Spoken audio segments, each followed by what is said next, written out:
नमस्कार मंडळी. तर आधी मिळायच्या तशा टपोऱ्या दाण्याच्या शेंगा मिळत नाही, अशा मिळतात तर त्या एकदम कवळ्या असतात, त्यातून दाणेसुद्धा सोलता येत नाही आणि शेंगासुद्धा वाया जातात.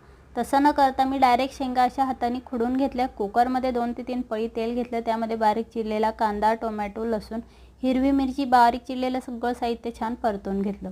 त्यानंतर यामध्ये कोरडे मसाले ॲड करायचे आणि अर्धा मिनिटभर मस्त छान तेलामध्ये परतवून घ्यायचं. निसून घेतलेल्या खुडून घेतलेल्या शेंगा यामध्ये ॲड करायच्या. मस्त मिनिटभर कोरड्या मसाल्यामध्ये शिजवून घ्यायच्या. काय होतं की आपण ते दाणे काढायला जातो आणि ते निघत नाही, एकदम बारीक बारीक दाणे असतात. टपोऱ्या शेंगा असल्या तर शेंगा सोलायला आपल्या सोप्या जातात. तसं न करता मी डायरेक्ट खुडून घेतले आणि त्याची आज मी मस्त भाजी बनवते. त्यामध्ये आवडीप्रमाणे शेंगदाण्याचा कूट ॲड केला, बारीक चिरलेली कोथिंबीर आणि 1 वाटी पाणी ॲड करून छान मस्त 2 शिट्या काढून घेतल्या. एकदम झटपट होणारी आहे, पटकन होणारी आहे.